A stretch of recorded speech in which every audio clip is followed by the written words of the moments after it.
Buenas noches, tengan todos ustedes y bienvenidos de nuevo a nuestra sesión de lectura del libro de Urantia, hoy con el documento 121. Antes de iniciar, pues vamos a colocar esta actividad en presencia de nuestro Padre.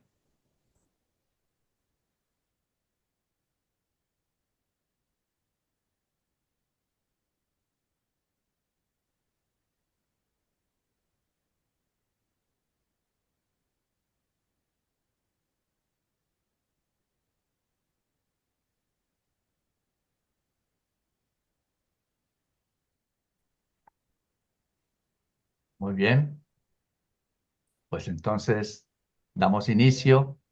Por favor, Flor, adelante.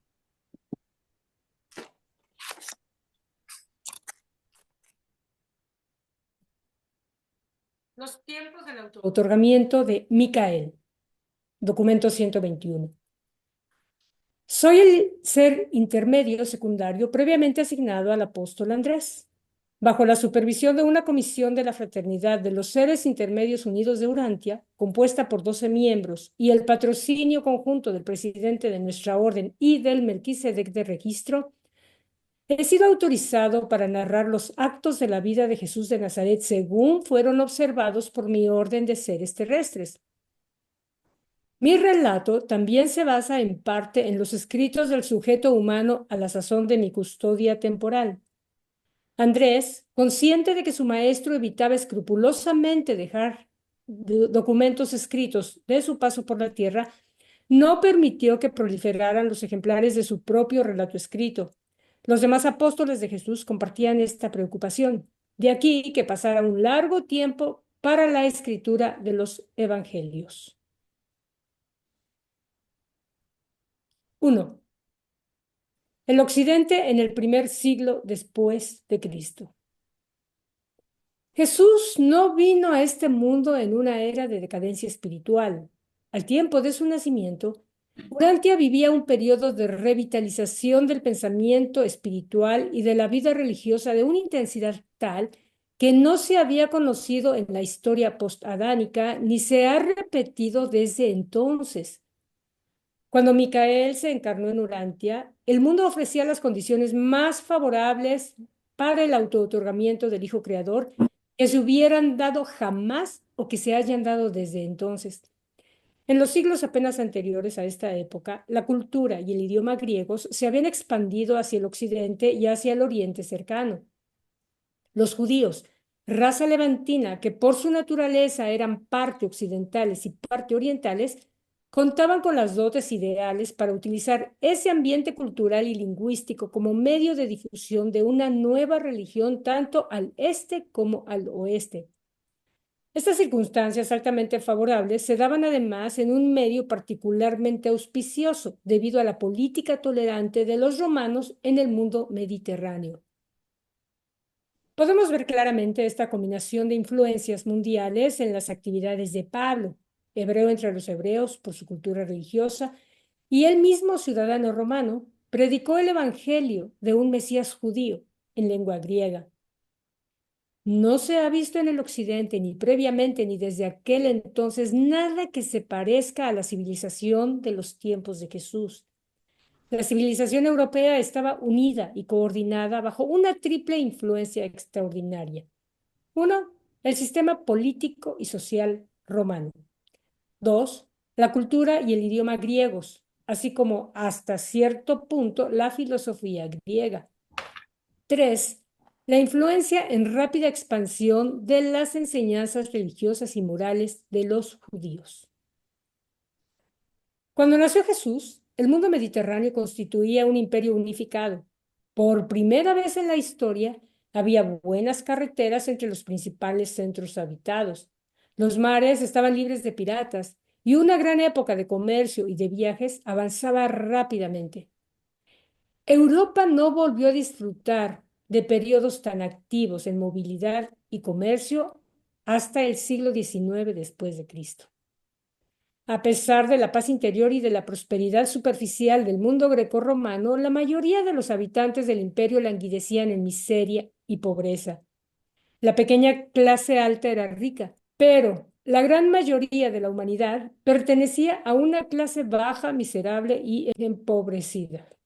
En aquellos tiempos no había una clase media feliz y próspera. Hasta ahora estaba empezando a hacer su aparición en la sociedad romana.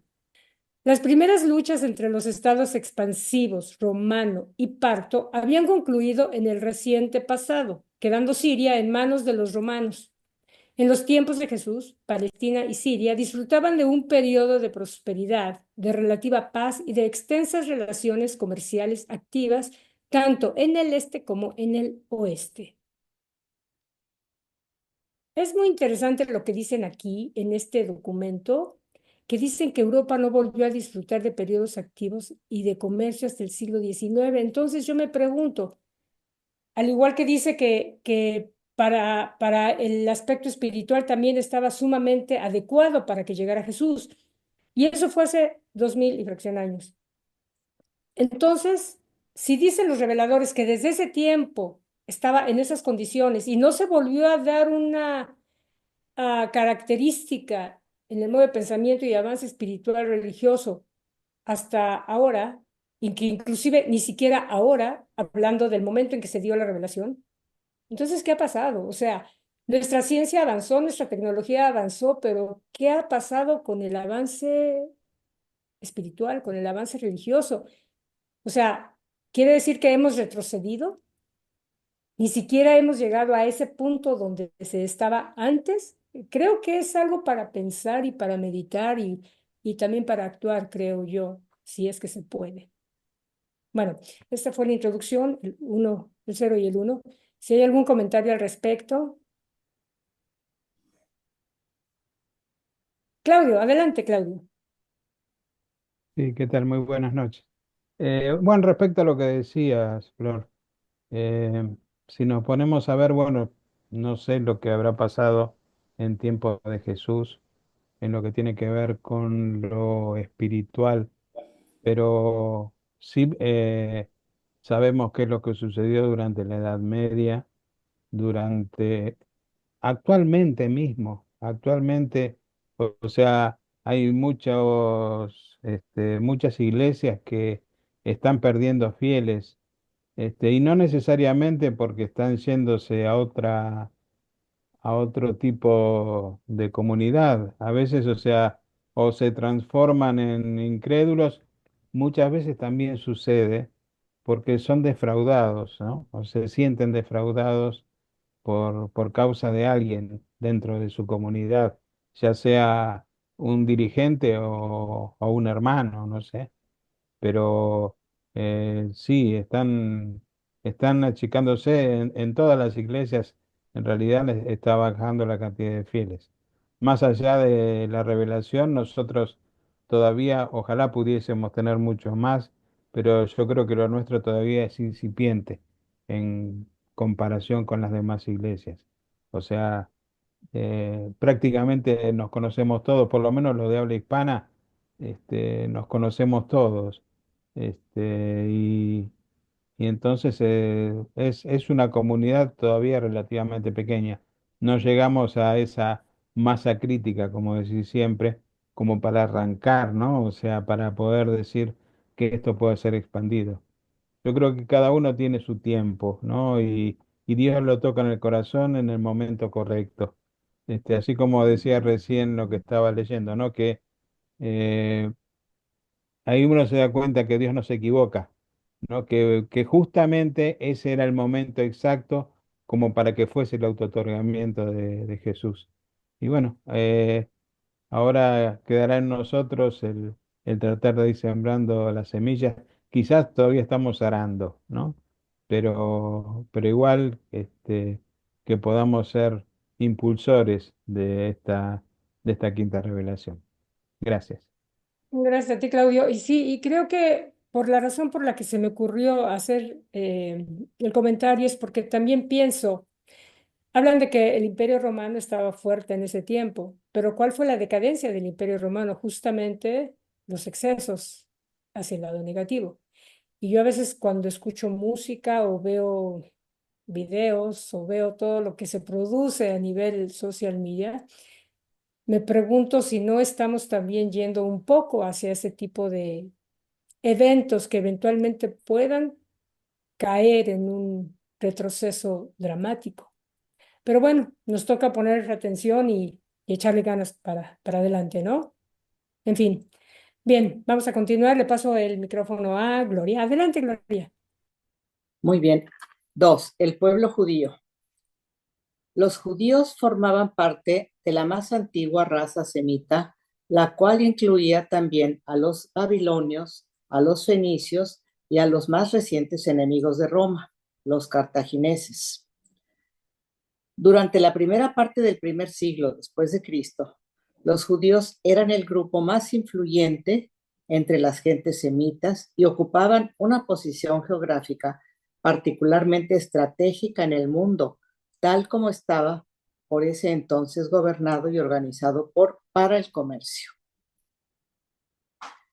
Muchas de las grandes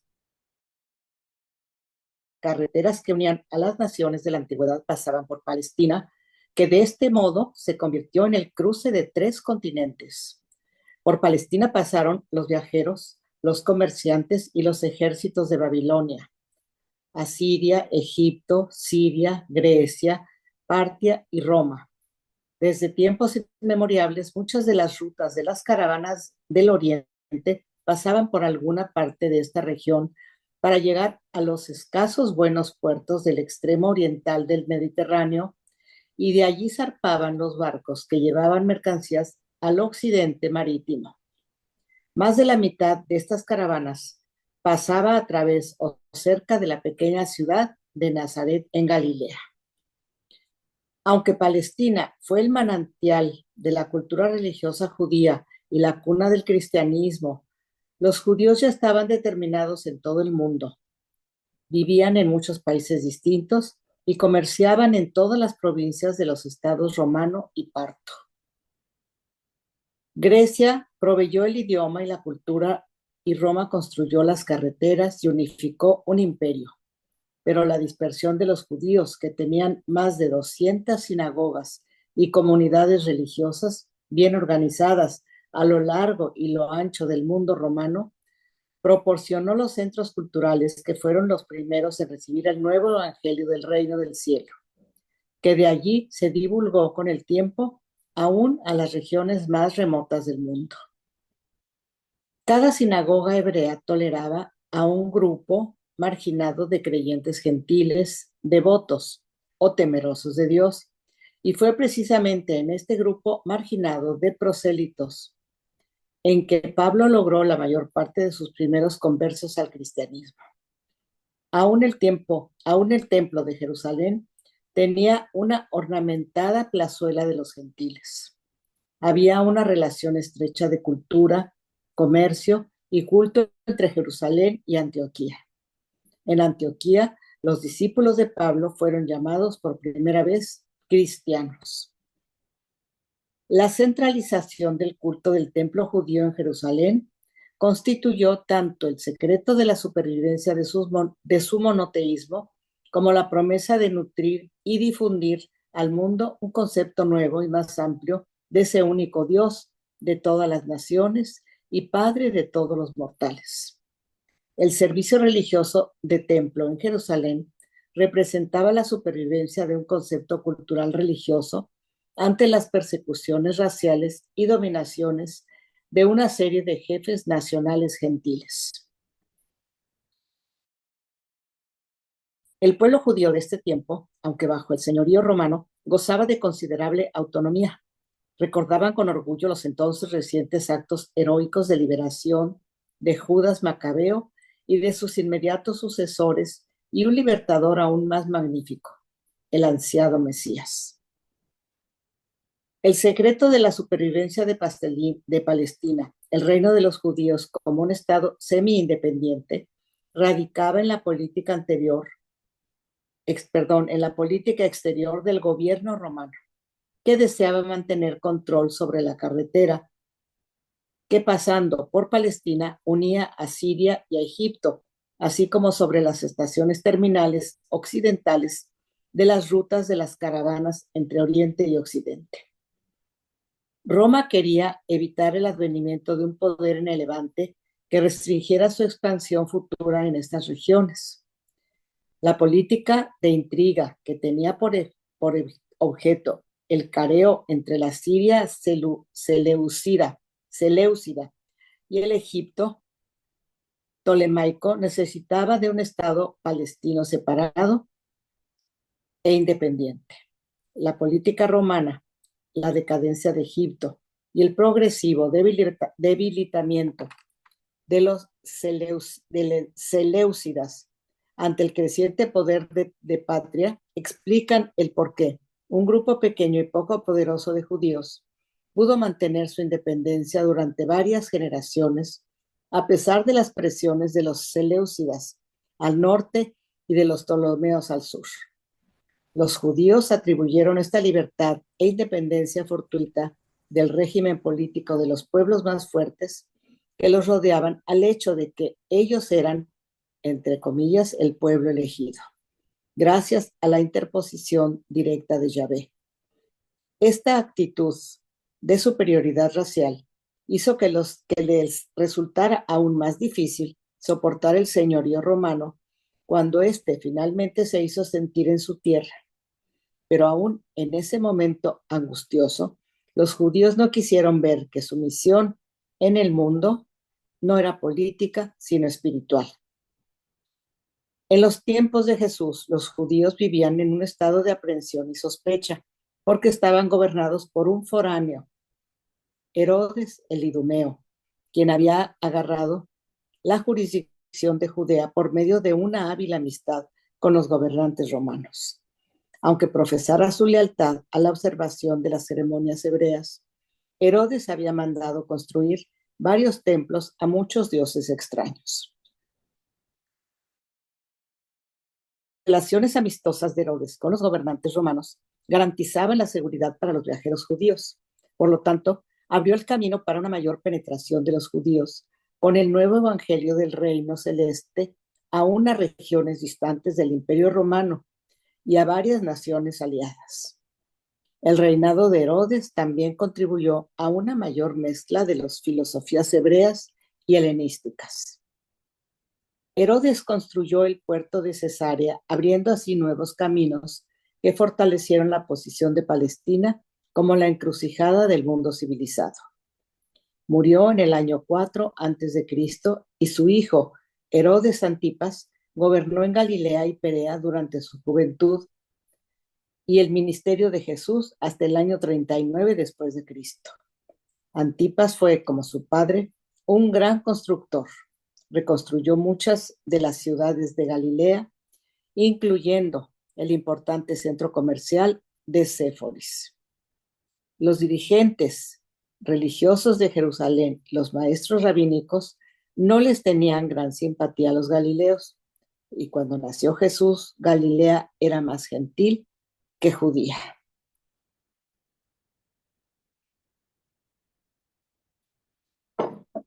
Bueno, pues qué historia, ¿no? Yo creo que nos está narrando una gran historia y que tenemos pues que reflexionar sobre ella y que nos deja pues yo creo que conocimientos que no teníamos, yo creo que un poquito vagos, de acuerdo a las enseñanzas que muchos de los que teníamos la religión católica nos habían enseñado, pero que ahorita a mí por lo menos me ha precisado y he dilucidado muchas cuestiones que me parecían un poquito extrañas. Pero bueno, no sé si alguien tenga algo más que añadir. Parece que no, entonces le pasamos la palabra a Claudio. 3. Entre los gentiles. Aunque las condiciones sociales y económicas del Estado romano no eran del nivel más alto, la paz y la prosperidad interna que se había logrado eran propicias para el autootorgamiento de Micael. En el primer siglo después de Cristo, la sociedad del mundo mediterráneo se dividía en 5 clases bien definidas. 1. La aristocracia, las clases altas con dinero y poder oficial, los grupos privilegiados y reinantes. 2. Los comerciales, los mercaderes más poderosos, los banqueros, los negociantes, los grandes importadores y exportadores, los mercaderes internacionales. 3. La pequeña clase media. Este grupo pequeño, pero muy influyente, proporcionó moralmente la espina dorsal de la iglesia cristiana primitiva, la que los alentó a persistir en sus varias artesanías y comercios. Entre los judíos, muchos de los fariseos pertenecían a esta clase de tenderos. 4. El proletariado libre. Este grupo tenía muy poco peso en la sociedad, aunque estaba orgulloso de su libertad. Se veían obligados a competir desventajosamente con la mano de obra de los esclavos. Las clases altas los miraban con cierto desprecio, considerando que sólo servían para fines de reproducción. 5. Los esclavos. La mitad de la población del Estado romano estaba constituida por esclavos. Había entre ellos personas brillantes que se abrían camino rápidamente en el proletariado libre y aún en las clases de tenderos. La mayoría, sin embargo, era mediocre o muy inferior. La esclavitud, incluso de personas superiores, era una consecuencia de las conquistas militares de los romanos. El poder del dueño sobre el esclavo era ilimitado.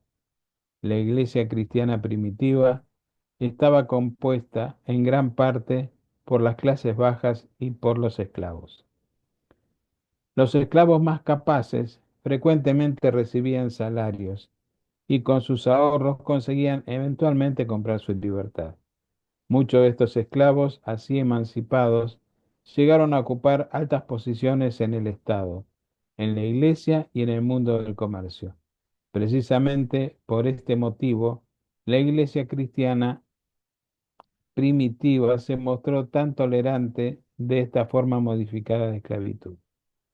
En el Imperio Romano, el primer siglo después de Cristo, no había vastos problemas sociales. La mayoría de la población se contentaba con seguir perteneciendo a la clase a la que le había tocado en suerte nacer. Siempre había una puerta abierta para que los individuos de talento y capacidad treparan de la capa inferior a la capa superior de la sociedad romana, pero la mayoría se conformaba con su categoría social. No tenían conciencia de clase ni tampoco consideraban injustas o erróneas estas distinciones de clase. El cristianismo no fue en ningún sentido un movimiento económico con propósito de aliviar los sufrimientos de las clases oprimidas. Aunque la mujer disfrutaba de mayor libertad en el Imperio Romano que en su posición restricta en Palestina, la devoción a la familia y la afectividad natural de los judíos trascendían en mucho a las del mundo gentil.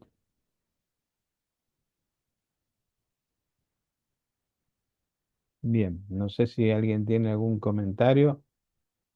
O sea, dentro de todo es bastante claro todo lo que estamos leyendo, pero bueno, si alguno tiene alguna pregunta o comentario, adelante. Bueno, le paso entonces el micrófono a Flor. Adelante, Flor. Muchas gracias, Claudio. Bien, 4. La filosofía gentil. Desde un punto de vista moral, los gentiles eran ligeramente inferiores a los judíos. Sin embargo, estaba presente en los corazones de los gentiles más nobles abundante terreno de bondad natural y un potencial de afecto humano, por lo que era posible que germinara la semilla del cristianismo, rindiendo una abundante cosecha de carácter moral y logro espiritual. El mundo gentil estaba dominado por ese entonces por 4 grandes filosofías, todas estas derivadas en mayor o menor grado del platonismo, más antiguo de los griegos. Estas escuelas filosóficas eran, uno, la escuela epicúrea. Esta escuela de pensamiento se dedicaba a la búsqueda de la felicidad. Los mejores epicúreos no cometían excesos sensuales. Por lo menos, esta doctrina permitió liberar a los romanos de una forma más perniciosa de fatalismo, pues enseñaba que los hombres podían hacer algo en mejoramiento de su situación en la tierra. Combatía eficazmente las supersticiones nacidas de la ignorancia. Puse aquí la imagen, este es Epicuro, la escuela epicúrea se derivó de Epicuro. 2. La escuela estoica. El estoicismo era la filosofía superior de las clases más altas. Los estoicos creían que la naturaleza estaba dominada por un hado razón controlador. Enseñaban que el alma del hombre era divina, que estaba aprisionada en un cuerpo maligno de naturaleza física. El alma del hombre podía llegar a la libertad viviendo en armonía con la naturaleza y con Dios. Por consiguiente, la virtud era su propio premio. El estoicismo ascendía a una moralidad sublime, a ideales que no han sido jamás trascendidos por ningún otro sistema de filosofía puramente humano. Aunque los estoicos profesaban ser el vástago de Dios, no supieron conocerlo y por consiguiente no supieron encontrarlo. El estoicismo siguió siendo una filosofía, no llegó nunca a ser una religión. Sus seguidores intentaban adaptar su mente a la armonía de la mente universal, pero no supieron verse a sí mismos como hijos de un padre amante. Fue Zenón de Sitio quien originó la escuela estoica, el estoicismo.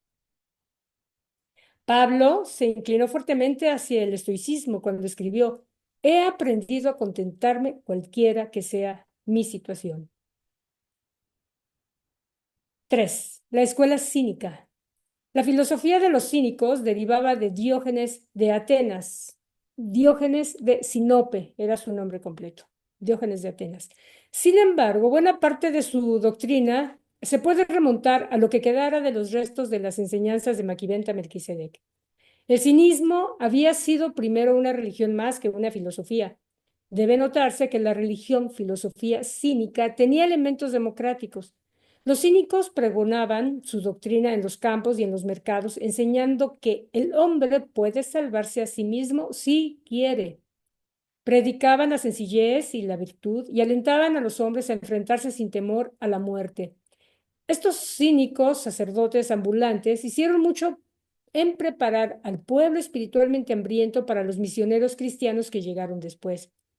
Su sistema de predicar al pueblo se parecía mucho en estilo y esquema al que se vislumbra en las epístolas de Pablo. 4. La escuela escéptica. El escepticismo afirmaba que todo conocimiento es falaz, toda certidumbre y persuasión imposibles. Su actitud fue puramente negativa. Nunca tuvo gran aceptación. Su originador fue Pirrón. Ahí está la imagen. Bien, todas estas filosofías tenían características semi-religiosas. Muchas veces eran vigorizantes, éticas y ennoblecedoras, pero en general estaban más allá del alcance de la gente común. Con la posible excepción del cinismo, se trataba de filosofías para los fuertes y los sabios, y no de religiones liberadoras aún para los pobres y los débiles.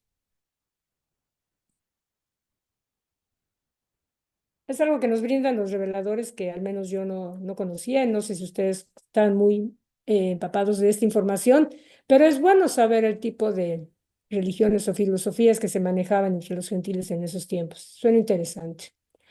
¿Alguien tiene algún comentario? Si no, le paso nuevamente el micrófono a Gloria. Adelante, Gloria. Sí, claro. 5.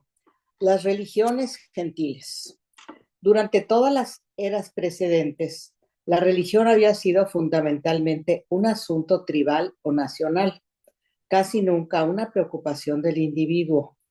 Los dioses no eran personales, sino tribales o nacionales. En verdad, estos sistemas religiosos no satisfacían las necesidades espirituales de la persona común. En los tiempos de Jesús, las religiones de Occidente incluían: 1. Los cultos paganos.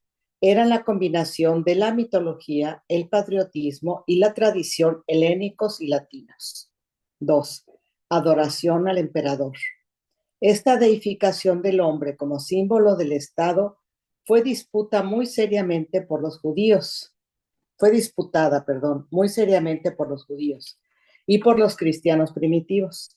De allí que estas dos iglesias sufrieran amargas persecuciones por parte del gobierno romano. 3. Astrología. Esta pseudociencia de Babilonia llegó a ser una religión en el Imperio Greco-Romano.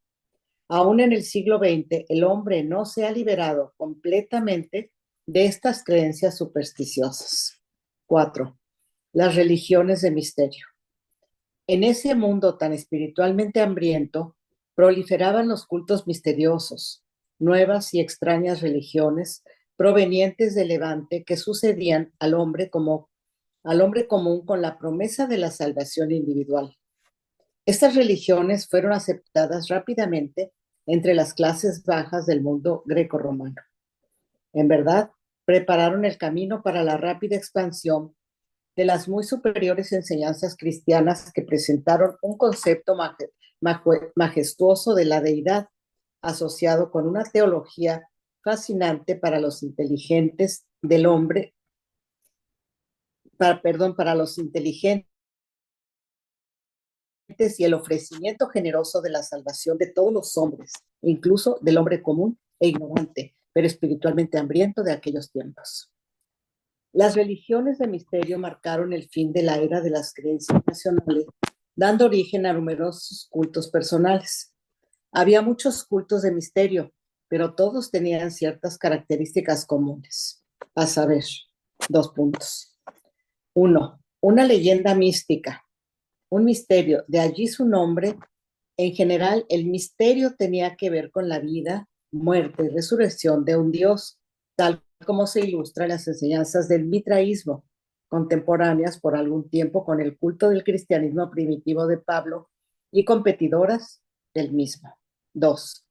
Las religiones de misterio no tenían barreras nacionales ni raciales, eran personales y abiertas, y originaron muchas fraternidades religiosas y sociedades sectarias. 3. En cuanto a sus servicios, se caracterizaban por elaboradas ceremonias de iniciación y espectaculares sacramentos de adoración. Algunos de estos ritos y rituales secretos podían llegar a ser espantosos y repugnantes. 4. Pero sea cual fuere la naturaleza de sus ceremonias o el grado de sus excesos, estos misterios invariablemente prometían la salvación a los devotos, la liberación del mal, la supervivencia después de la muerte y una vida perdurable en el reino de la dicha, más allá de este mundo de penas y esclavitud. Pero no cometáis el error de confundir las enseñanzas de Jesús con los misterios. La popularidad de estas religiones de misterio revela la búsqueda del hombre por sobrevivir, su verdadera sed y hambre de una religión personal y una actitud individual.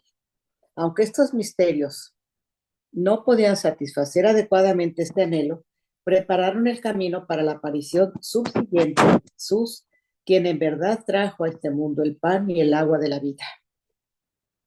Pablo, en un esfuerzo por aprovechar la gran popularidad de las mejores religiones, hizo ciertas adaptaciones a las enseñanzas de Jesús para que fueran más aceptables y atrajeran a un mayor número de conversos potenciales. Pero aún el compromiso paulino de las enseñanzas de Jesús, entre paréntesis el cristianismo, era superior a lo mejor en las religiones de misterio, en que 1. Pablo enseñaba una redención moral, una salvación ética, y el cristianismo abría el camino para una nueva vida y proclamaba un nuevo ideal. Pablo abandonó los ritos mágicos y los encantamientos ceremoniales. 2. El cristianismo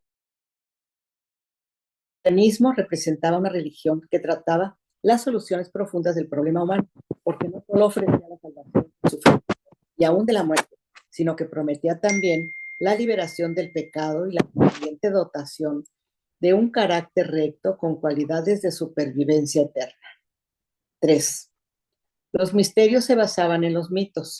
El cristianismo, tal como lo predicaba Pablo, se basaba en un hecho histórico, el autootorgamiento de Micael, el Hijo de Dios, a la humanidad. Entre los gentiles, la moralidad no estaba necesariamente relacionada ni con la filosofía ni con la religión. Fuera de Palestina no siempre se le ocurría a la gente que los sacerdotes de la religión debían llevar una vida moral. La religión judía y luego las enseñanzas de Jesús y la consiguiente evolución del cristianismo de Pablo representaron en Europa las primeras religiones que hacían hincapié sobre la moral y la ética, exigiendo que las personas religiosas prestaran cuidado a ambas. Así pues, nació Jesús en Palestina, en el seno de una generación dominada por sistemas incompletos de filosofía y confundida por cultos religiosos complejos. A esta generación Jesús dio su evangelio de religión personal, la filiación con Dios. Pues es historia, ¿verdad? Completamente historia. Y que nos ubica en un tiempo muy especial en donde pues Jesús nació en ese momento. ¿Alguien que tenga alguna aportación? Nadie, ¿verdad? Bueno, creo que está muy claro, es una historia muy, muy seductora. Gracias, Gloria. De nada. Vamos entonces a continuar. 6. La religión hebrea. Hacia fines del primer siglo antes de Cristo, el pensamiento religioso de Jerusalén había sido enormemente influido y un tanto modificado por las enseñanzas culturales griegas y aún por la filosofía griega. En la larga contienda entre la corriente oriental y la corriente occidental de las escuelas de pensamiento hebreo, Jerusalén y el resto de Occidente, así como el Levante en general, habían adoptado finalmente el punto de vista occidental judío o el modificado helénico. En los días de Jesús prevalecían 3 idiomas en Palestina. La gente común hablaba algún dialecto del arameo. Los sacerdotes y rabinos hablaban hebreo. Las clases instruidas y las clases altas de judíos en general hablaban griego. La pronta traducción en Alejandría de las escrituras hebreas al griego fue en buena medida responsable del posterior predominio del sector griego y en la cultura y la teología judías. Aquí quiero comentar que precisamente una de esas traducciones o una copia de esa traducción fue la que le regalaron a Jesús cuando se regresó de Egipto. Y hoy en día esa traducción es conocida como la Septuaginta. Y muy poco tiempo después aparecieron los escritos de los maestros cristianos en el mismo idioma. El renacimiento del judaísmo data de la traducción griega de las escrituras hebreas. Fue esto una influencia vital que posteriormente determinó que el culto cristiano de Pablo se propagara más hacia el oeste que hacia el este. O sea que el griego, el lenguaje tuvo que ver allí. Aunque las creencias judías helenizadas no habían sido influidas mayormente por las enseñanzas de los epicúreos, sí habían sido influidas muy marcadamente por la filosofía de Platón y las doctrinas de autoabnegación de los estoicos. La gran influencia del estoicismo se ejemplifica en el cuarto libro de los Macabeos. La penetración de la filosofía platónica, así como también de las doctrinas estoicas, se observa en la sabiduría de Salomón. Los judíos helenizados interpretaban las escrituras hebreas en forma alegórica, por eso pudieron conformar sin dificultad la teología hebrea con la filosofía de Aristóteles, altamente respetada por ellos. Pero todo esto ocasionó una desastrosa confusión que solo pudo disiparse gracias a Filón de Alejandría, quien armonizó y sistematizó la filosofía griega y la teología hebrea en un sistema compacto y bastante uniforme de creencias y prácticas religiosas. Y era esta enseñanza más reciente de combinación de filosofía griega y teología hebrea la que prevalecía en Palestina cuando vivía y enseñaba Jesús, y la que Pablo utilizó como cimientos sobre los que edificó su más avanzado e iluminador culto del cristianismo. Filón fue un gran maestro. Desde los tiempos de Moisés no había vivido un hombre que hubiera ejercido tan profunda influencia sobre el pensamiento ético y religioso del mundo occidental.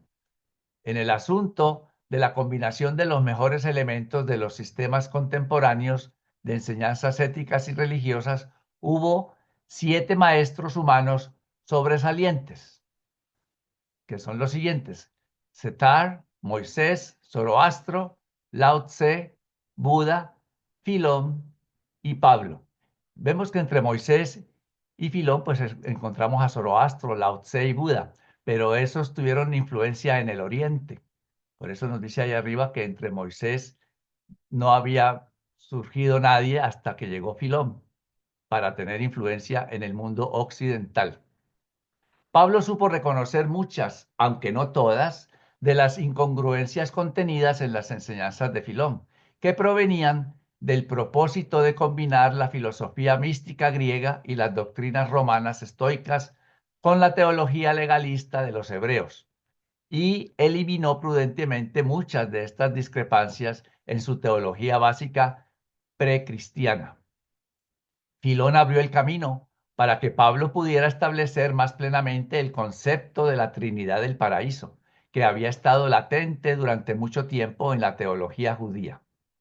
En un solo aspecto, Pablo no estuvo a la altura de Filón o no superó las enseñanzas de este judío rico y educado de Alejandría. ¿Y en cuál aspecto fue? En relación con la doctrina de la expiación. Filón enseñaba que había que liberarse de la doctrina de obtener el perdón exclusivamente por el derramamiento de sangre. Lo que enseñaba Filón era eso. Es posible que Filón vislumbrara la realidad y presencia de los ajustadores del pensamiento más claramente que Pablo, pero la teoría de Pablo del pecado original, las doctrinas de la culpa hereditaria y del mal innato y de su redención, era de origen parcialmente mitraico y tenía muy poco en común con la teología hebrea, con la filosofía de Filón o con las enseñanzas de Jesús. Algunas porciones de las enseñanzas de Pablo relativas al pecado original y a su expiación eran originales de él mismo. El Evangelio de Juan, el último de los relatos sobre la vida terrestre de Jesús, se dirigía a los occidentales y encara la crónica desde el punto de vista de los cristianos alejandrinos de un período más reciente, quienes también eran discípulos de las enseñanzas de Filón. Alrededor de los tiempos de Cristo, ocurrió en Alejandría un extraño cambio de actitud hacia los judíos, y de este sitio, que previamente había sido un fuerte judío, se difundió una ola violenta de persecución que llegó hasta Roma, de la cual fueron desterrados miles de judíos. Pero esta campaña de desnaturalización duró poco. Muy pronto el gobierno imperial restableció plenamente las libertades reducidas de los judíos a lo largo y a lo ancho del imperio. En cualquier parte del mundo entero, donde quiera que se encontraran los judíos dispersos ya por el comercio o las persecuciones, su corazón estaba siempre enfocado hacia el templo sagrado de Jerusalén. La teología judía sobrevivió tal como se la había interpretado y practicado en Jerusalén, siendo salvada del olvido varias veces por la intervención oportuna de ciertos maestros de Babilonia. Hasta 2,5 millones de estos judíos dispersos solían dirigirse a Jerusalén para la celebración de sus festivales religiosos nacionales. A pesar de las diferencias teológicas o filosóficas entre los judíos orientales de Babilonia y los occidentales, los helénicos, había algo en que estaban todos de acuerdo. Era en considerar a Jerusalén el centro de su culto y aguardando siempre la llegada del Mesías. Bien, es interesante pues conocer estas historias y los orígenes de tantas creencias y costumbres que hay hoy en día, de dónde vienen, cómo se fueron dando, como por ejemplo, vemos allí lo de en lo que Pablo no pudo superar a Filón, en la enseñanza de que era necesaria la expiación para el perdón de un pecado. Y ahí pues Pablo se quedó. Filón fue un poco más avanzado en ese aspecto. Y de ahí es que viene esa enseñanza, realmente. No, no tiene nada que ver con lo que por lo menos con lo que Jesús enseñó. Si hay algún comentario, Buenas tardes, hermanito, gusto en saludarlos. buenas tardes. Yo a veces me pregunto por qué, no sé, los urantianos no tenemos la capacidad de entender bien las cosas, porque ya ve que hubo, con las enseñanzas de Jesús no se entendieron muy claramente con los demás apóstoles. Y en el caso del apóstol Pablo, también, porque Pablo tuvo el privilegio, por llamarlo así, de ser llamado por Jesús, porque si Jesús se le apareció a Pablo, me imagino que Jesús lo hizo para reforzar, ¿no? O no sé por qué lo escogería, pero quiero pensar que para reforzar su ministerio, sus enseñanzas, pero también Pablo al momento de predicar revolvió un poco con lo que él traía en su interior, como usted lo acaba de ver en este documento. Gracias y gusto en saludarlos. Gracias, Octavio. ¿Algún otro comentario? Sí, bueno, con respecto a lo que acaba de decir Octavio, ¿no? Eh, yo creo que nada pasa por casualidad. En el caso de Pablo, con lo cual estoy de acuerdo, deformó un poco lo que tiene que ver las enseñanzas de Jesús, sí, o sea, las mezcló con lo helénico y demás. De todas maneras, sirvió para que a través de los siglos el cristianismo siga, más allá de todas las debilidades, barbaridades que se pudieron haber hecho, especialmente en la Edad Media y demás, pero siguió y hasta el día de hoy todavía está. Dios por alguna razón hace las cosas. Y uno dice, ¿y cómo fue que en el camino a Damasco se le apareció a Pablo para que después deforme la religión? Bueno, eh, hay cosas que son casi misterios para nosotros, pero que no lo son para Dios.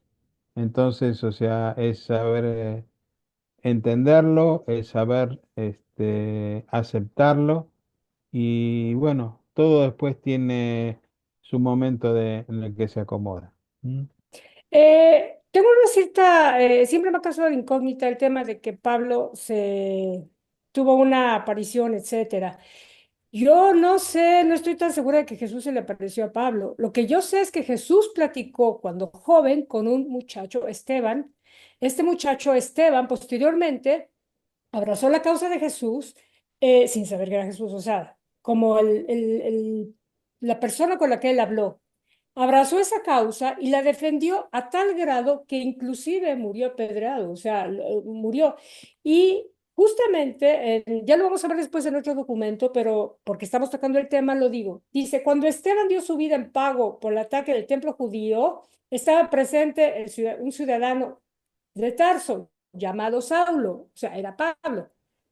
Y dice, al ver Saulo cómo supo este griego dar la vida por su fe, nació en su corazón la emoción que finalmente lo llevaría a abrazar la causa por la cual murió Esteban, o sea, la causa de nuestro maestro. Y dice, más tarde se convertiría en el acometedor e indómito Pablo, el filósofo, sino el único fundador de la iglesia cristiana. Entonces, no creo que Jesús se le apareció, o sea, sí, quizá de manera indirecta tuvo Jesús que ver. ¿Por qué? Porque habló con Esteban y Esteban de tal forma defendió sus ideas que hizo que Pablo Mira, y aunado a lo que le llegó, porque él vivió también en unas tiendas donde estuvo Jesús anteriormente y supo, pues de ahí conoció todo lo que tenía que ver con Jesús. Entonces, no sé si realmente se cayó del caballo porque se le apareció. O sea, esa es mi percepción particular, mía. Perdón. Adelante, Carlitos. Tú tienes la batuta. Waldemar, por favor. Sí, sí, ahorita en lo que leímos, que dice que Filón de Alejandría superó a Pablo en muchas cuestiones. ¿Por qué Filón de Alejandría no aparece en la Biblia, sus escritos? Porque los escritos que están en el Antiguo y el Nuevo Testamento fueron escogidos, ¿no? O sea, había muchos más escritos que fueron desechados. Son los que tenemos ahí, pero no son los únicos. Después aparecieron en Qumran y todo eso, pero pues no les han dado tanta importancia porque en un momento dado se escogió como el canónicos alguien los escogió. Entonces Pablo por eso tiene pues más de la mitad del Nuevo Testamento son escritos de Pablo, que eran cartas dirigidas a las iglesias. Entonces yo creo que eso, conforme vaya pasando el tiempo, pues vamos a ir descubriendo que hay otros escritos y otras personas que escribieron y sobre todo esta revelación pues, que es más completa, pero yo digo que lo que está escrito en lo que tenemos ahorita como Biblia fue escogido por alguien, o sea, fue seleccionado de muchos escritos que había en muchas partes. ¿Sí? Muy bien. Gracias. Octavio. Y ya después de Octavio continúa Claudio con la lectura, por favor. Miren, realmente esa es una de las grandes dudas. Yo también tenía la duda si realmente se le apareció Jesús a Pablo, pero en el documento 96 lo menciona. En la página 2089 dice, el Evangelio del Reino, pero no, dice, en el entusiasmo de Pentecostés, Pedro intencionalmente inauguró una nueva religión, la religión del Cristo resucitado y glorificado. El apóstol Pablo más adelante transformó este nuevo evangelio en el cristianismo, una religión que abarca las opiniones teológicas de Pablo e ilustra su experiencia personal con el Jesús del camino de Damasco. Entonces, es el único texto del libro de Durante donde yo puedo pensar que por algo lo mencionan, si no se le hubiera parecido, a lo mejor no lo hubieran mencionado, pero está en el libro de Durante. Lo que a mí me faltó es más contexto, pero sí está en el documento 196. Gracias. Gracias, Octavio. Bueno, continuamos entonces. 7. Los judíos y los gentiles. En los tiempos de Jesús, los judíos tenían un concepto establecido de su origen, historia y destino. Habían construido un rígido muro de separación entre ellos y el mundo gentil. Se consideraban los hábitos gentiles con desprecio total. Adoraban la ley en sí misma y se complacía en una forma de rectitud moral basada en el falso orgullo de la descendencia. Se habían formado conceptos preconcebidos sobre el prometido Mesías y la mayoría de estas anticipaciones visualizaban a un Mesías que llegaría como parte de su historia nacional y racial. Para los hebreos de aquellos días, la teología judía estaba irrevocablemente establecida, fija para siempre. Las enseñanzas y las prácticas de Jesús sobre la tolerancia y benevolencia contradecían la actitud por largo tiempo establecida de los judíos hacia los demás pueblos, a quienes consideraban paganos. Los judíos habían cultivado durante generaciones una actitud hacia el mundo exterior que les hizo imposible aceptar las enseñanzas del Maestro sobre la fraternidad espiritual del hombre. Eran reacios a compartir a Yahvé en términos de igualdad con los gentiles e igualmente reacios a aceptar como hijo de Dios al que enseñaba tales doctrinas tan nuevas y extrañas. Los escribas, los fariseos y los sacerdotes mantenían al pueblo judío en una horrible esclavitud del ritualismo y legalismo, una esclavitud mucho más real que la del reinado político romano. Los judíos del tiempo de Jesús estaban sometidos no solamente a la ley, sino también a las demandas esclavizantes de las tradiciones, las que penetraban e invadían todos los dominios de la vida personal y social. Estas detalladas reglas de conducta dominaban a todo judío leal, y no es extraño que rechazaran rápidamente al que entre ellos tenían la presunción de pasar por alto sus sagradas tradiciones y se atrevían a burlarse de las antiguas reglas de conducta social. No podían considerar con seriedad las enseñanzas de él, que no vacilaba en contradecir los dogmas establecidos por el mismo padre Abraham. Moisés les había dado la ley y no estaban dispuestos a hacer compromisos. Durante el primer siglo después de Cristo, la interpretación oral de la ley por los maestros reconocidos, los escribas tenían más autoridad que la misma ley escrita, y que este ambiente ayudó a ciertos líderes religiosos de los judíos a predisponer a la gente en contra de aceptar un nuevo evangelio. Las circunstancias impidieron que los judíos cumplieran con su destino divino de mensajeros del nuevo evangelio de libertad religiosa y espiritual. No fueron capaces de romper las cadenas de la tradición. Jeremías había hablado de una ley que se escribía en el corazón de los hombres. Ezequiel de un nuevo espíritu que morará en el alma del hombre. Y en el salmista rogaba a Dios que creara un corazón limpio y renovara el espíritu recto. Pero cuando la religión judía de buenas obras y esclavitud a la ley cayó víctima de la inercia tradicionalista, el movimiento de la evolución religiosa se dirigió al oeste, a los pueblos europeos. Así, una gente diferente fue llamada para llevar al mundo una teología avanzada, un sistema de enseñanzas que comprendía la filosofía de los griegos, la ley de los romanos, la moralidad de los hebreos y el evangelio de la santidad, de la personalidad y de la libertad espiritual, formulado por Pablo y basado en las enseñanzas de Jesús. El culto paulino del cristianismo derivaba su moralidad de los hebreos. Los judíos consideraban que la historia era la providencia de Dios, Yahvé en el trabajo.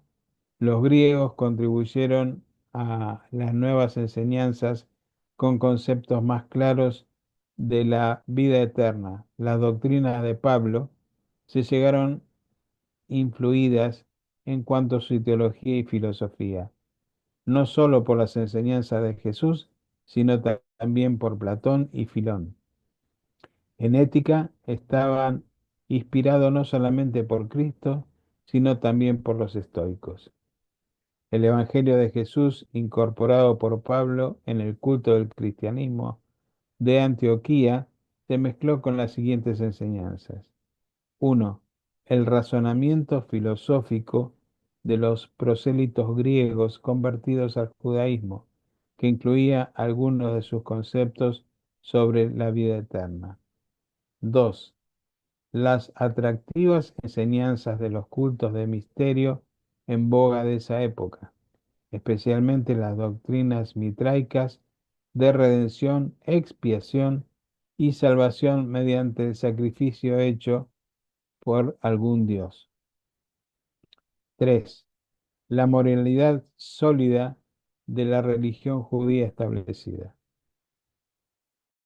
El hispano, mediante el reino de patria y los pueblos vecinos de los tiempos de Jesús, Todos ellos tenían ideas primitivas y burdas sobre la geografía del mundo, la astronomía, la salud y la enfermedad.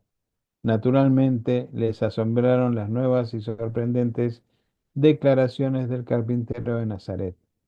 Las ideas de ser poseído por un espíritu que podía ser bueno o malo se aplicaban no solamente a los seres humanos, sino también a las rocas, a los árboles y según muchos también podían ser poseídos por los espíritus.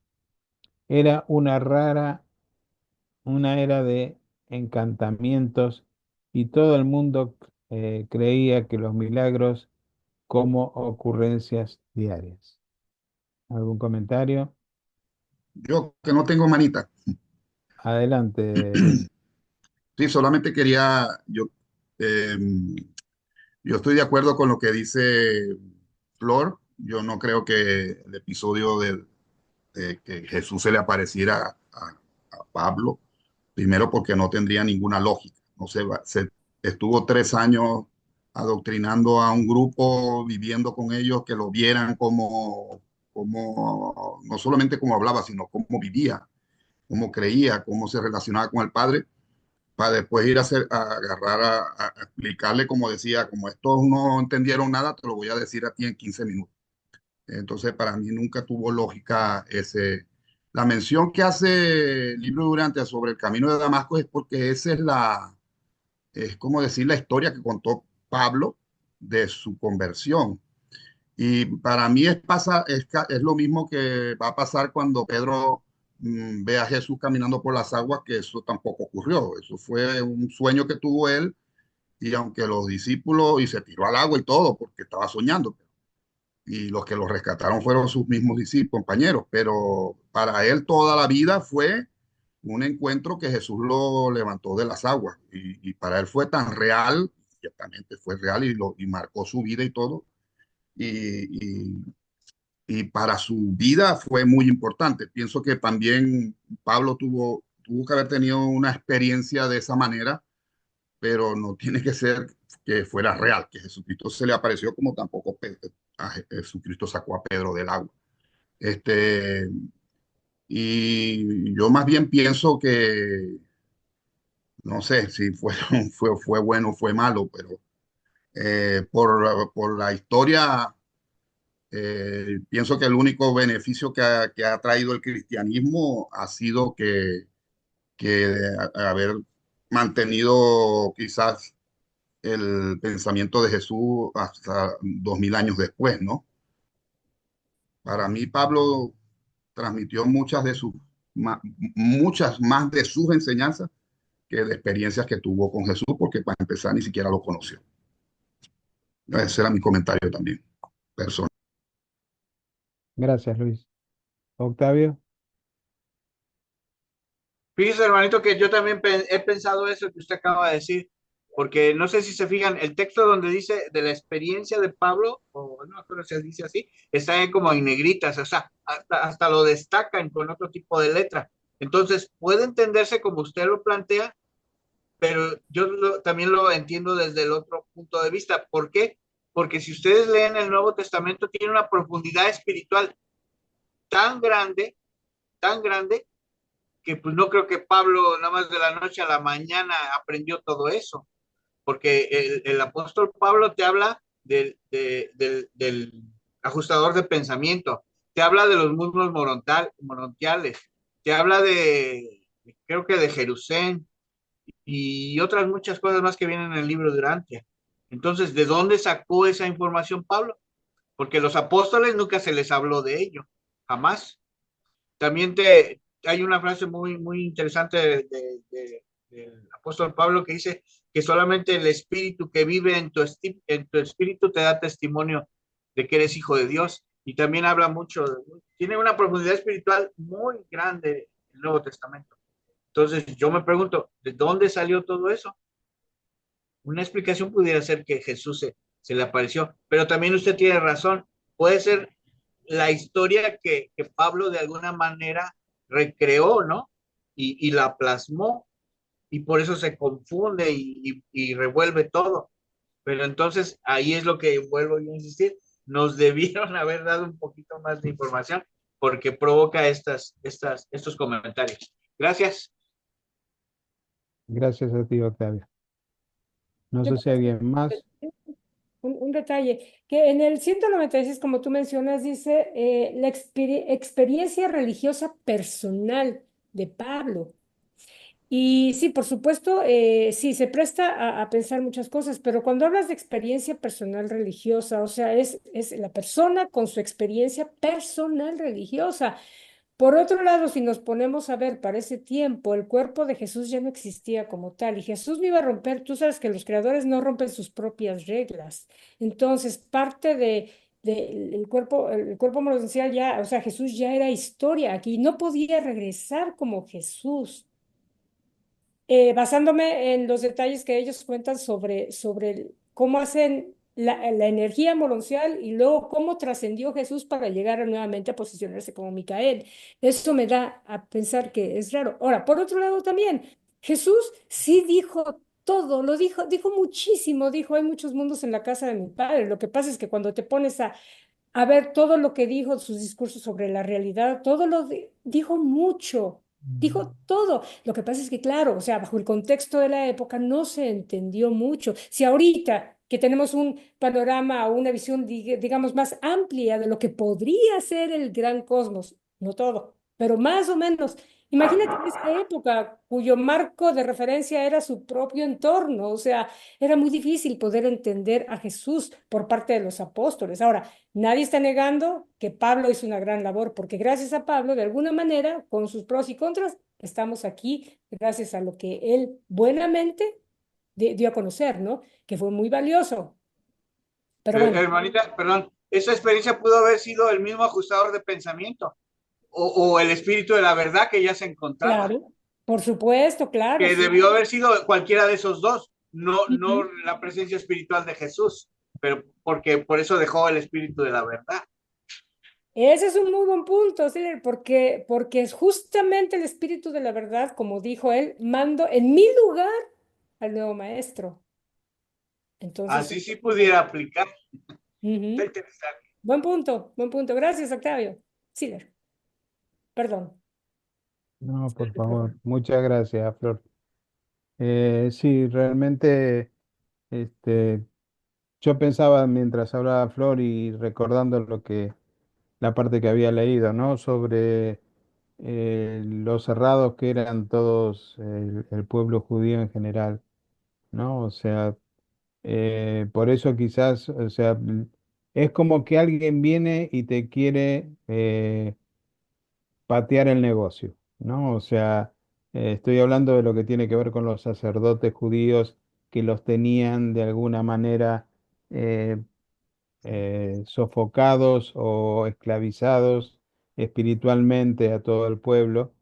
Entonces viene alguien que habla de otra doctrina de hermandad entre pueblos, que no es solamente el pueblo judío. Es como que me estás cambiando las cosas, me estás estropeando el negocio. Hasta acá le doy entonces ahora a Carlos para que pueda finalizar con la lectura. Gracias a todos. Gracias, Claudio. Bien, 8. Los escritos previos. Siempre que se pudiera y de acuerdo con nuestro mandato, hemos tratado de utilizar y hasta cierto punto de coordinar los escritos existentes en Urantia sobre la vida de Jesús. Aunque hemos tenido acceso a los escritos perdidos del apóstol Andrés y a la colaboración de una vasta hueste de seres celestiales que estuvieron en la tierra durante los tiempos del autootorgamiento de Micael, notablemente su ajustador ahora personalizado, también ha sido nuestro propósito usar los así llamados evangelios, según Mateo, Marcos, Lucas y Juan. Estos escritos del Nuevo Testamento se originaron en las siguientes circunstancias. Primero, el Evangelio según Marcos. Juan Marcos escribió el primero, a excepción de las notas de Andrés. aquí quiero hacer un pequeño comentario porque entre los estudiosos de los evangelios y todo esto, ellos hablan de un supuesto documento Q, así lo llaman, documento Q, que no pueden comprobar que existió, pero que alegan que tuvo que haber existido un documento anterior al Evangelio de Marcos. Y en el mundo, pues, de los biblistas lo llaman el documento Q. Cuando yo leí esto por primera vez, este documento, pues pensé que quizás ese documento Q realmente existió y fueron las notas del apóstol, perdón, sí, del apóstol Andrés. Pero esa pues es una conclusión, quizás sea otra cosa. Pero me hace pensar en las notas de Andrés, que como vamos a ver se perdieron, no existen. Volvemos a empezar. 1. El Evangelio según Marcos. Juan Marcos escribió el primero, a excepción de las notas de Andrés, el más breve y el más simple relato de la vida de Jesús. Presentó al Maestro como un ministro, un hombre entre los hombres. Aunque Marcos, un joven en la época que describe, presenció muchos de los hechos que relata. Sus escritos son en realidad el Evangelio según Simón Pedro. Estuvo asociado primero con Pedro, más tarde con Pablo. Marcos escribió este texto a instancias de Pedro y por solicitud sincera por parte de la iglesia en Roma. Marcos, al igual que los apóstoles y otros discípulos importantes, sabiendo que el maestro se había negado repetida y constantemente a escribir sus enseñanzas durante su vida terrestre en la carne, no se decidía a poner por escrito estos hechos. Pero Pedro notaba que a la iglesia en Roma le hacía falta la ayuda de tal narración escrita, de modo que Marcos accedió a preparar dicha narrativa. Tomó muchas notas antes de la muerte de Pedro en el año 67 después de Cristo y comenzó a escribir el Evangelio de acuerdo con el esbozo aprobado por Pedro y para la iglesia de Roma. Comenzó los escritos poco después de la muerte de Pedro. El Evangelio fue terminado hacia fines del año 68. Marcos lo escribió basándose enteramente en su propia memoria y en la de Pedro.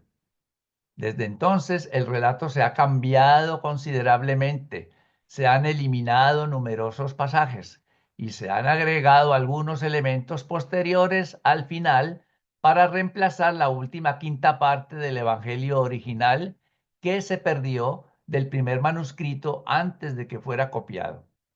Todos los evangelios subsiguientes que trataron de describir la vida y las enseñanzas de Jesús se basaron en los escritos de Marco y las notas de Andrés y de Mateo. Segundo, el Evangelio de Mateo. El así llamado Evangelio según Mateo es el relato de la vida del Maestro escrito para edificación de los cristianos judíos.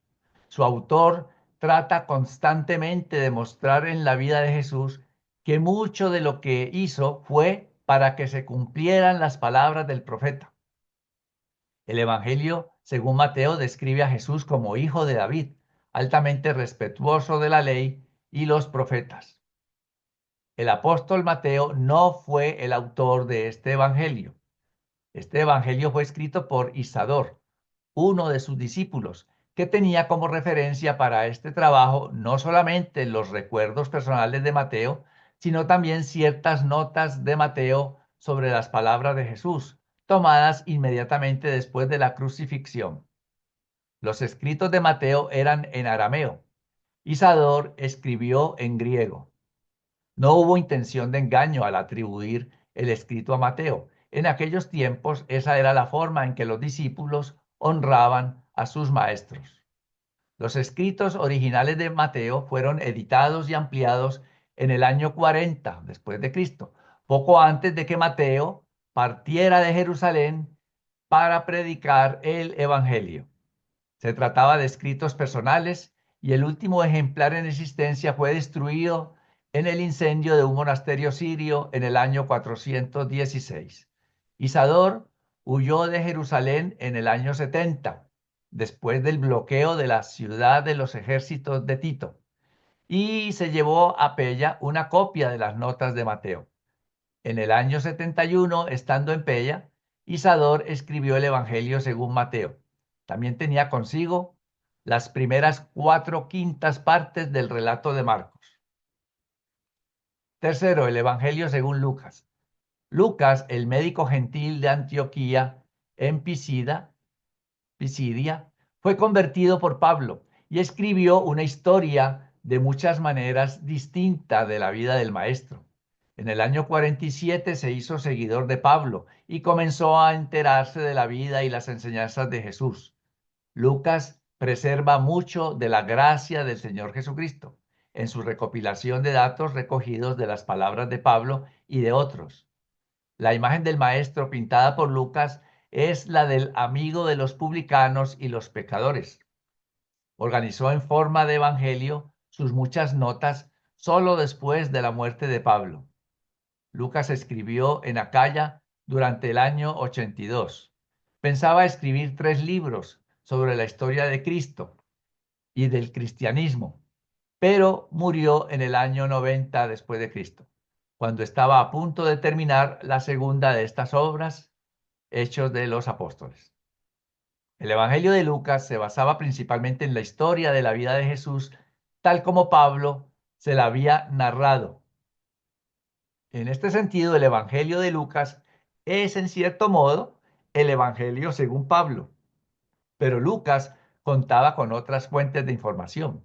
No solamente entrevistó a decenas de testigos de los numerosos episodios de la vida de Jesús que él relata, sino que también contaba con un ejemplar del Evangelio de Marcos, es decir, de los primeros 4/5 de dichos escritos, el texto de Isador y un breve artículo escrito en el año 78 en Antioquía por un creyente cuyo nombre era Sedes. Lucas también contaba con un ejemplar mutilado y muy modificado de algunas notas atribuidas al apóstol Andrés. 4. El Evangelio de Juan. El Evangelio según Juan relata gran parte del trabajo de Jesús en Judea y alrededor de Jerusalén, que no se menciona en los otros escritos. Este es el así llamado Evangelio según Juan, el hijo de Zebedeo, y aunque Juan no fue el autor, sí fue su inspirador. Desde el principio ha sido corregido repetidamente para que pareciera escrito por Juan mismo. Cuando se escribió esta narrativa, Juan tenía los otros evangelios, observando que se habían omitido numerosos hechos. Por eso, en el año 101 después de Cristo, le propuso a su colaborador Natán, un judío griego de Cesarea, que emprendiera la tarea de escribirlo. Juan proporcionaba el material de su memoria y de los 3 evangelios ya existentes. No tenía escrito nada sobre el tema. La epístola denominada la Primera de San Juan fue escrita por él mismo como una carta de presentación del trabajo que Natán había ejecutado bajo su dirección. Todos estos autores describían honestamente a Jesús tal como ellos lo habían visto, lo recordaban o habían sabido de él. Y a medida que su concepto de estos distantes acontecimientos había sido afectado por la subsiguiente adopción de la teología paulina del cristianismo, estos escritos, a pesar de todas sus imperfecciones, han bastado para cambiar el curso de la historia de Urantia durante casi 2000 años. Prácticamente ahí termina pues este documento y ahora entonces el ser intermedio nos da este reconocimiento que ya habíamos leído la semana pasada a manera de introducción, pero lo volveremos a leer. Reconocimiento. Para llevar a cabo mi misión, que consiste en volver a relatar las enseñanzas y las circunstancias de la vida de Jesús de Nazaret, he recurrido libremente a todos los archivos y fuentes de información planetaria. Mi principal motivo al emprender esta tarea fue preparar un documento que no solamente fuera iluminador para la generación de seres humanos que ahora viven, sino que también fuera de provecho para todas las futuras generaciones. Seleccioné los elementos más adecuados para cumplir este propósito de la amplia gama de información que me fue proporcionada. Siempre que pude, extraje mi información de fuentes puramente humanas. Solo cuando dichas fuentes resultaban insuficientes, He recurrido a los archivos superhumanos. Siempre que las ideas y los conceptos de la vida y las enseñanzas de Jesús estuvieran expresados en forma aceptable por una mente humana, invariablemente preferí utilizar las conformaciones aparentemente humanas de pensamiento, aunque traté de ajustar la expresión verbal para que corresponda mejor a nuestro concepto del verdadero significado y de la real importancia de la vida y las enseñanzas del Maestro. Siempre que fuera posible, me limité al concepto humano y al modo de pensamiento humano en todos mis relatos. Bien sé que los conceptos originados en la mente humana son más aceptables y útiles para las demás mentes humanas. Allí donde no pude hallar los conceptos necesarios en los archivos humanos o en las expresiones humanas, recurrí entonces a la memoria de mi propia orden de criaturas terrestres, los seres intermedios. En los casos en que esta fuente secundaria de información resultó inadecuada, recurrí sin titubeos a las fuentes superplanetarias de información. Los memorandos que he reunido y con los cuales he preparado este relato de la vida y las enseñanzas de Jesús, aparte de la memoria de los escritos del apóstol Andrés, abarcan joyas del pensamiento y conceptos superiores de las enseñanzas de Jesús, recopilados por más de 2000 seres humanos que vivieron en la tierra desde los tiempos de Jesús hasta el momento de la redacción de estas revelaciones, que más correctamente debería llamar repasos. El permiso para revelar solo ha sido utilizado cuando los escritos y los conceptos humanos no ofrecían un esquema de pensamiento adecuado.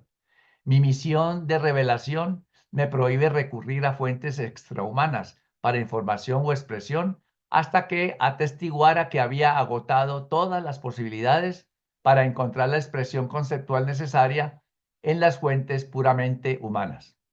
Aunque yo, en colaboración con mis 11 compañeros asociados, seres intermedios y bajo la supervisión del Melquisedec a cargo, he encargado este relato de acuerdo con mi concepto de organización efectiva y mi elección de expresión inmediata. Sin embargo, la mayoría de las ideas y algunas de las expresiones que he utilizado se originaron en la mente de los hombres de muchas razas y de muchas generaciones sucesivas que han vivido o que durante este trabajo viven aún en la tierra.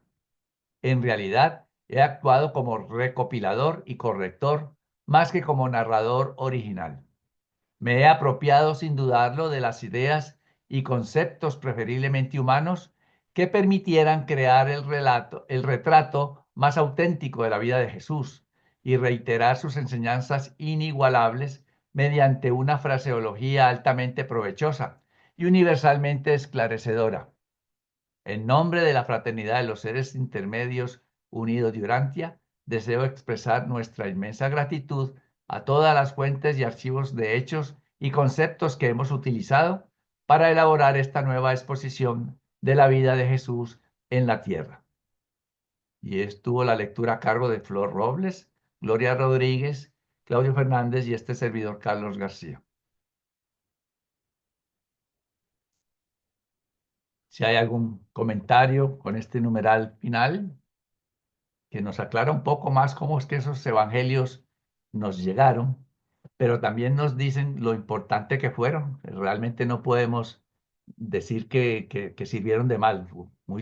Si esos evangelios no hubieran sido perpetuados hasta esta época, la humanidad no tendría idea de quién fue Jesús de Nazaret. No tendría idea. Así la idea no esté muy correcta, pero precisamente para eso llegó el libro Urantia.